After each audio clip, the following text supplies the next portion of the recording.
Hello and welcome to the MikoBits show, and I'm your host, MikoBits. Today I have another exciting episode with the CEO of ZenLedger, Patrick Larsen. So he's actually working on Bitcoin and cryptocurrency taxes. I think that's a pretty important thing, and everyone should, of course, pay your taxes.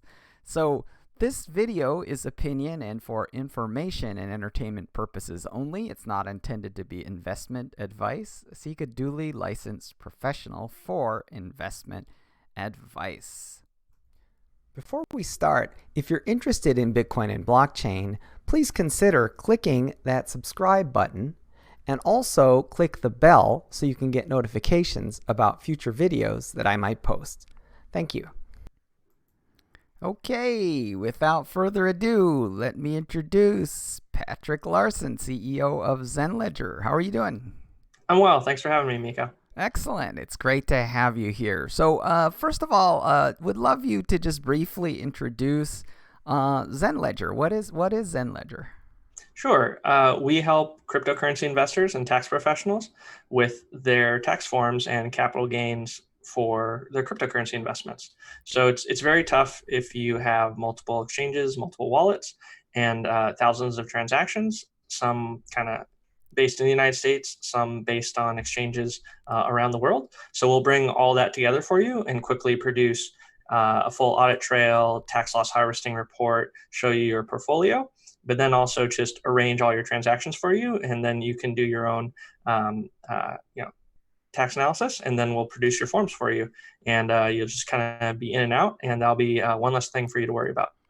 That's fantastic. So you really do kind of help automate the process of dealing with this fairly complex issue of taxation.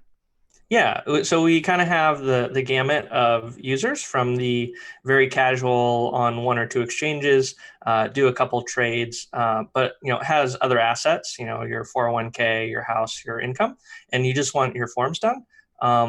We'll just take care of that for you very easily. But then we also have power users who are crypto whales, crypto VCs, automated bot trading, hundreds of thousands of transactions, and working with a tax litigation lawyer and a CPA. We can go all the way through to that kind of level of sophistication if you need it. That's amazing. So tell me a bit about kind of how did you get into this? It seems like a very interesting business, and I'd love to understand more about kind of how did you get involved in this whole space? Yeah, sure. So in the middle, I guess I could just kind of tell my career. I went to the Air Force Academy for undergrad, studied chemistry, was a Navy helicopter pilot, did search and rescue. Helicopter pilot. Yeah, so search and rescue and combat medevac missions. So entrepreneurship's not so scary. It's literally not life and death.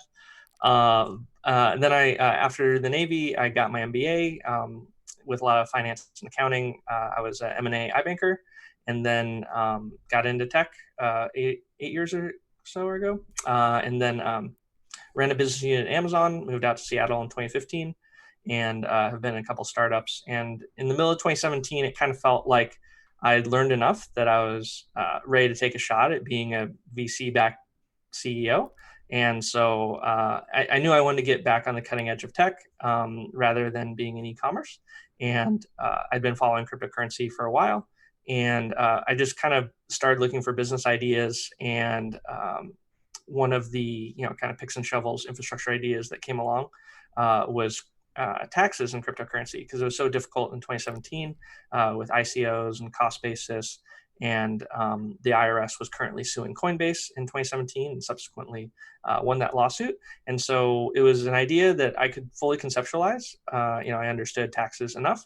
I understood SaaS and everything enough. And I went out and talked to the smartest people I could in crypto and in finance and in SaaS, and started building a team and got our seed investors and got our initial product out in March of 2018, just as the 2018 crypto winter was starting. And it's been good. Since then, we've raised capital, built a team of about 15 people, served thousands of customers and tax professionals, and just learned a lot along the way. Yeah, that's exciting. So what I wanted to just do quickly is to also provide a disclosure on my part, which is that Patrick did raise venture capital from my venture capital firm, Gumi Cryptos. I'm a general partner, so just wanted to provide the audience with that disclosure. It's very important for people in the industry, especially in cryptocurrencies, to be very transparent about their business involvement. So I am not only a big fan of ZenLedger and of Patrick, but also an investor in the company. So I just wanted to make that clear in case people were wondering. So the thing that I'm really curious to sort of have you unpack is you mentioned that being an entrepreneur is less scary to you than sort of being a Medevac, military helicopter pilot. So I guess I'm kind of interested to understand that. It seems like, obviously entrepreneurship isn't really kind of life and death for humans. It's typically just kind of, exciting from the perspective of, a fun adventure of some sort. So I guess, have you had experiences that, are exciting in terms of helicopter piloting? Yeah, I mean, I'm an adrenaline junkie, so there's just been a lot of close calls, whether it be on motorcycles, cars, skydiving, or flying. And so I would say that if you just look at how people train for things, you just become habitualized to whatever stress inputs, and they become less stressful. And then hopefully the whole point is that you can apply that to different fields, and there's less of a learning curve or less stress, right? So you weight train so you can play sports and things like that, and you meditate so that you can be calmer in life. And if you're constantly dealing with real danger to yourself and to others, and I was a mission commander, so I'd have 4 helicopters, 20 people in those helicopters, and then maybe sometimes 50 or 100 people on the ground that you're trying to coordinate in a wartime environment. Like, you just think about what can go wrong a lot, and you come up with plans and you keep moving forward. And it's fantastic practice, right? It's something that most people in business don't really have to do that much. You don't have to worry about life and death, so you just put life and death importance on things like your career, and that can lead to some poor decision making under stress. That's wonderful, actually. I mean, obviously, what I mean is that the philosophy, that your life experience, like, really does help you stay cool, right? Because ultimately, like, if you are in command of like all these, all this equipment and all these human lives, and soldiers and everything else, like, it can definitely be kind of a much, much more serious, right? And you've probably kind of studied the history of, in theater, helicopter, missions. I think one of the very famous ones under the Carter administration was sort of a failed mission to rescue Iran hostages. So Yeah. I mean, what's your kind of perspective on sort of what makes for a successful mission, like, in terms of helicopters? Sure. I mean, there's just a lot of lessons in aviation that are because of careful study of things that went terribly wrong, and then you write that in the manual and you train to it. We constantly practice things going wrong. Parts of your aircraft failing, the weather going poorly, one of the pilots being incapacitated, enemy action. Just you practice for all these things, just like you would in boxing or defensive driving. Like, you think about all the threats, and then you have a plan, and so that allows you to react because you already made the decision before the thing happened what you're going to do when it happens. So you kind of cut down on the Wow. thinking time, and then you practice, you drill, you fly with much more experienced pilots, and then you practice teaching other pilots. So it's a very rigorous process because things can go so poorly so quickly in aviation. And Nassim Taleb kind of talks about this. A pilot is highly qualified and highly skilled, and then you also have skin in the game, in a way that, like in the financial system, a lot of times you don't. That's one of the critiques of hedge fund managers, right? So I think it's important to have mentorship and training and have real life stress situations that are as safe as you can make them, but they're still real.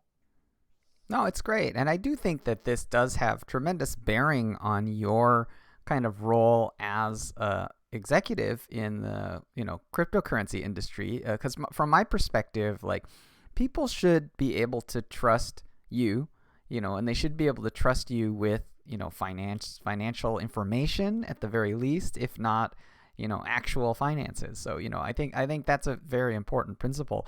In terms of management, right? Because one of the things you've been talking about is you could look at what you're describing from the perspective of business processes, right? Which is that when you optimize a business process, you're really looking at like, okay, what could go wrong? What has gone wrong? How do you manage exceptions? And obviously, exceptions are oftentimes these first time ever, but there's also kind of a history, right? So then you kind of look at like, how do we do this better? And so I guess my question is, how do you look at the management aspect, right? Because sometimes you have to look at the fitness of someone in your team, and you have to kind of assess whether they're going to be appropriate for a specific mission. So how do you kind of like think about that aspect of leadership and management? Yeah. I mean, I really like Charlie Munger, and one of his big things is just study as many failure modes as you can. Success is a poor teacher, but if you just avoid doing all the things that never work, then you're raising the floor on what you can accomplish. And so in terms of managing and leadership, I think I'm a pretty good leader, but I'm not a great manager. So at least with this small startup, I try to hire people who manage themselves and are self-directed. So Yeah. that's one of the main things I'm selecting for, and that's worked great so far. So And it's a little closer to like the Marines type model than mhm. like an Army type model. Yeah, it's I think it's called command by negation, where you're only allowed to do the things I tell you to do, and if I haven't told you you can do them, you're not allowed to. Versus, uh, if I don't specifically prohibit you from doing something, you're allowed to do anything. Yeah, So yeah, there's yeah. just Which some is like, more kind of, so it requires a lot of kind of mission orientation, right? So yeah, you're really like, here's the mission, here are your objectives, like go get them, right? Like yeah, situation on the yeah, ground is dynamic, so like deal with it. yeah, yeah. So for us, it's like the customer's always first. We have great customer service, but it's like the numbers always have to be right.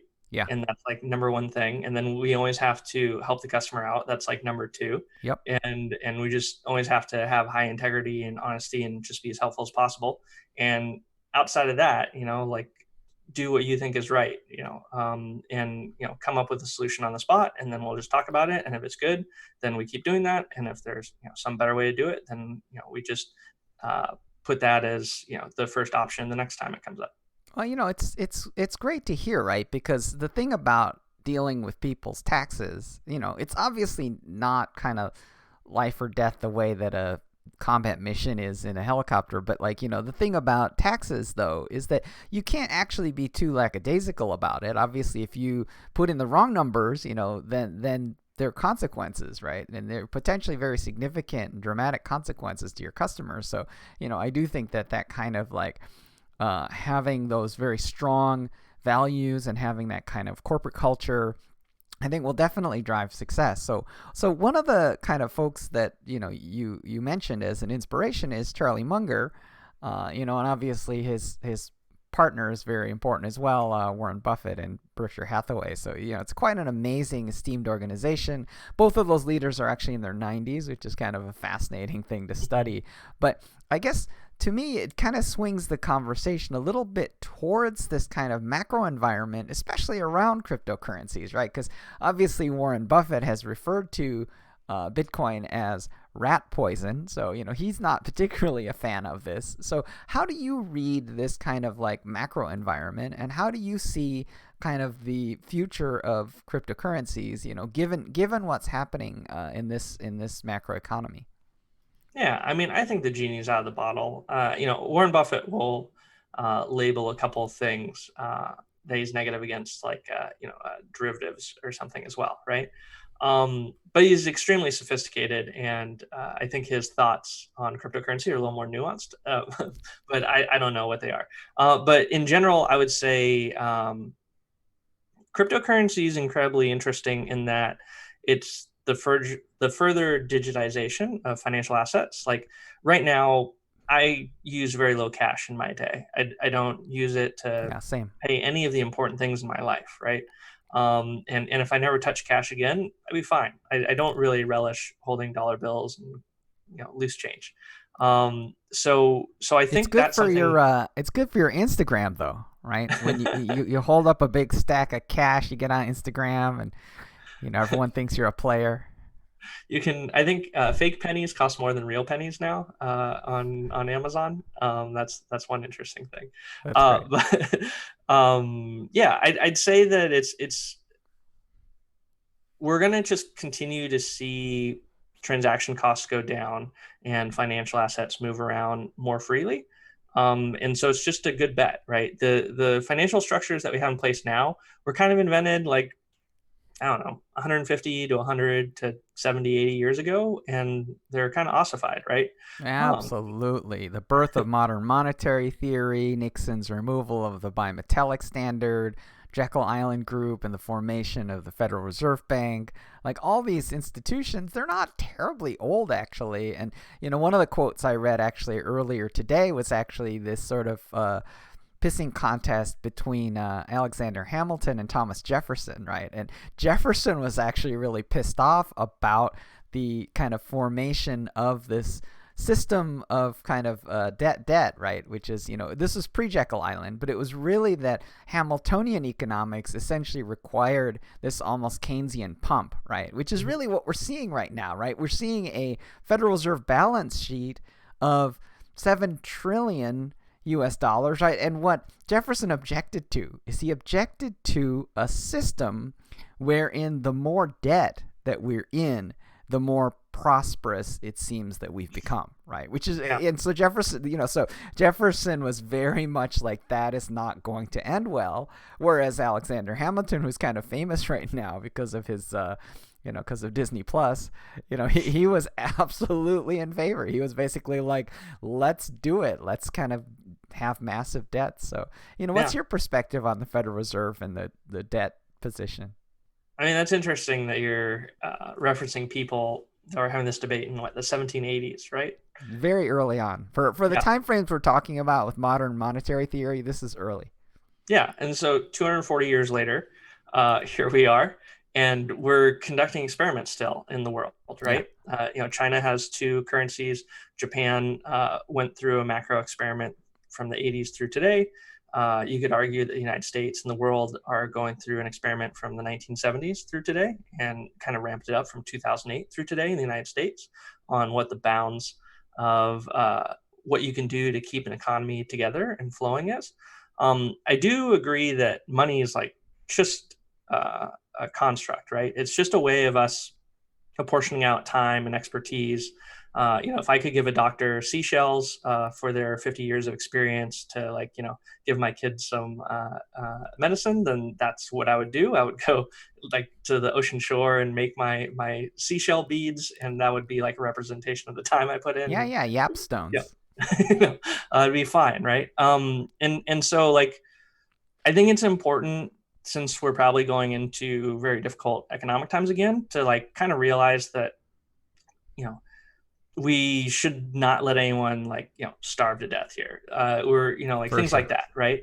Like so the you shouldn't get so wrapped into the meaning of money that it actively harms millions and millions of people. And we're kind of, we've always been there, and hopefully we're getting better about it. You see world poverty numbers coming up, and I think technology is the driver there. Like you have to continue to innovate, to continue to allow for, like to create a better world, basically, like better food production, better, efficient use of water, energy production. Like those are the things that really matter on the base layer. Yeah. Finance and money like come on top of that, right? Yep. No value comes from finance. Like it might even be net negative. But you real value comes out of the ground and comes out of the creativity and work of people. And so, like, I think we're constantly going into a world where that's getting better and better. Like, more people are being educated across the world, and they're contributing globally now too. I And so think, that's just like a better place to be. So, in a roundabout way, what you asked about central banks is that I think it's interesting that they're playing this bigger game. It can allow for bigger breakages, bigger catastrophes, right? yeah, But like the 2008 crisis was purely financial. It was just bits and bytes and contracts, and it had real world consequences. Like, people committed suicide, people's life savings were destroyed, yeah, people had to move. yeah, it's serious. Yeah, like real things happen just because bits and bytes and contracts and random agreements between people who never met each other all fell apart, right? And then our expectation of the future kind of dragged down, and then our spending dragged down. Like, oh, I'm not going to buy a car today, this thing made of steel and rubber, because I feel uncomfortable about my job, right? And today's stresses are not unique in any sense, right? We've had to deal with these things many times before. Now, the question is, do we make different decisions here? Do we have different tools? Can we have better outcomes? Yeah, I think that makes sense. I mean, coming back to like Warren Buffett and Charlie Munger, like, the thing that I think Warren Buffett is missing with respect to Bitcoin, and not to kind of rub it in, but like, largely Warren Buffett missed the kind of internet investing boom, and in a sense, like what Warren Buffett's methodology is to get like an 8.5 by 11 sheet of paper, right? And he'll really just write down, like, why am I buying IBM, or why am I buying, Dominion Energy assets, and he'll just write it down, and he says if he can't put it on a single sheet of paper and really explain to himself why he's doing something, then he won't do it, right? But I think the thing he's missing about Bitcoin and similar assets is that it's really open source, right? It's open source financial infrastructure, and largely, and I think the thing that is really important about open source is that it absolutely does what you said much earlier, which is you said that it makes transactions cheaper,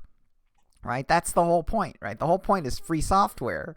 And what people don't understand that well is that money is software, right? So if we can make software free, if we can have free software, we can reduce the cost, right? And that actually has an accelerating effect on innovation, but it also has a beneficial effect on inclusion, right? And it also has a mysterious effect on increasing the speed of the Keynesian so-called accelerator, right? Which is that if money flows become faster and easier and cheaper and more inclusive, that actually does have a net positive benefit to the economy. And I think he's not reasoning necessarily about the idea of Bitcoin in quotes. And when I say Bitcoin in quotes, I'm really talking about open source financial infrastructure inspired by the emergence of kind of this ledger, right? So, you have that in your company name, ZenLedger.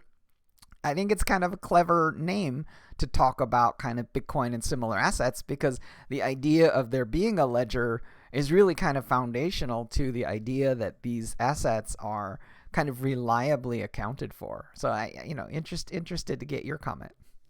Yeah, I mean, you absolutely need more transparency in finance. Yep. And right now we have a system that is artificially constrained by nation states, right? It just doesn't make any sense that finance, which is a global thing that never stops, information flows around globally, that there would just be 150 jurisdictions. And I think we're going to get to a point where those walls are already starting to come down. Maybe there's 4 countries that matter in dictating, finance, right? And then another 4 or 5 that really matter when it comes to natural resources, and they kind of interplay. And then everyone else is just along for the ride. And so it'll be interesting to see, how we start to deal with that going forward. If there can be better cooperation, something like an EU or other, the structures just aren't in place right now. There's no clear body. You can talk about the G8 or something, but there's just not great coordination there. There's tons of my side versus your side, or my interests first, and those things are going to continue to cause friction for sure. I think that cryptocurrency right now is an interesting kind of call option, right? Put some of your assets in it, and hopefully that goes well. Try to help fund innovation in the space to see, how you reduce transaction costs, increase transparency, increase trust, increase speed, or slow things down a little bit too. Maybe sometimes it's better to have a little lag in the system. Yeah, yeah. But I think you just absolutely need more innovation here. It's clear that big banks would never deliver this innovation, so you kind of need it open sourced, and trying to see if Venezuela or Argentina or Africa or New York or San Francisco or wherever, like where that innovation needs to take place. But you have millions of people working to improve the financial system in one way or another, and some really smart subsection of that is working in crypto. Well, and I'm very excited to see forward looking kind of financial institutions that are kind of really pushing ahead here. Like one of the examples you mentioned, Africa. So, one of the big players in kind of financial services, industry over there is actually like Square. They're very excited about kind of introducing Cash App, and Cash App is a neobank, right? And it's a neobank that really is now kind of leveling the playing field for cryptographic and open source inspired assets, right? So the thing that I think is very exciting about kind of companies like that is you start to see their leadership kind of taking root in other places. You're also seeing big projects forming at places like Fidelity, where they have cryptographic custody of assets. You're also hearing a lot of hiring at places like Visa, and you're also seeing kind of excitement around some rumors that are coming out of PayPal, right? So, really what I think I see forming is that, obviously Revolut is getting involved in this whole space as well. So, when you start to see those numbers, that's where I think there's some potential excitement, right? Which is that you're really seeing that the playing field is getting leveled between this new alternative asset and kind of traditional ones. And I think that Africa and kind of these countries where the national currencies are sort of suffering from hyperinflation, you see that in Argentina, you see that in Venezuela, you certainly see that in South America as well. So you see in certain countries, the so-called coin market capitalization of Bitcoin is larger than the total like circulating value of those government currencies. So I definitely think that you're right from a global geopolitical, there's definitely a shift. So I guess what I'd love to do is kind of get your forecast as sort of what do you see happening next? Like what are the big changes coming?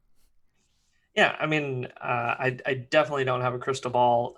There's so many things influencing the financial system right now. I do think you'll just continue to see, assets flowing to the cheapest transaction costs possible. So no one wants to pay Western Union 30% now. The problem is last mile, right? Like you can send Bitcoin from New York to Nigeria, but you can't pay for rent in Nigeria in Bitcoin right now, right? So that last mile still takes its toll. And I think once someone figures out a solution there, then you'll really see some things move. But I